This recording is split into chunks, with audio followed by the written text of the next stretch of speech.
सिकंदर महान एक प्राचीन यूनानी राजा थे जो 356 ईसा पूर्व में मैसेडोनिया में जन्मे थे और एक महान सैन्य कमांडर के रूप में जाने जाते थे। उनके शिक्षक दार्शनिक अरस्तु थे।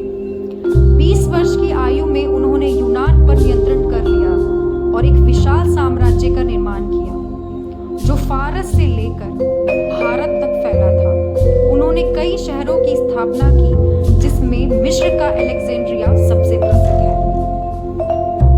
सिकंदर गोरा और मध्यम कद का था।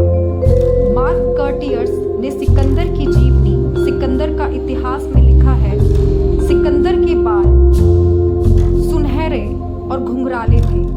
उनकी आंखें अलग अलग रंगों की थीं। उनकी बाईं आंख ग्रे और दाईं आंख काली थी। उनकी आंखें इतनी शक्तिशाली थीं कि सामने वाला व्यक्ति उन्हें देखकर ही डर जाता था।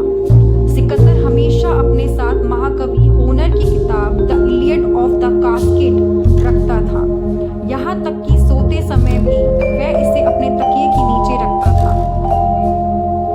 सिकंदर को उसके उत्कृष्ट सैन्य रणनीति और पराक्रम के कारण महान कहा जाता है। 30 वर्ष की आयु में उन्होंने दुनिया का सबसे बड़ा साम्राज्य स्थापित कर लिया था जो आधुनिक पश्चिमी और मध्य एशिया तक फैला हुआ था। मैसेडोनिया के राजा के रूप में उन्होंने लगभग 1000 मील की यात्रा की और 7 देशों और 2000 से अधिक शहरों पर विजय प्राप्त की। इन सभी युद्ध सिकंदर और अपने रण कौशल और पराक्रम के कारण अपराजित रहा। सिकंदर विश्व में एक आक्रमणकारी के रूप में बना। उन्हें बचपन से ही विश्व विजेता बनने के अपने सपने के साथ उन्होंने युद्ध में हिस्सा लेना शुरू कर दिया।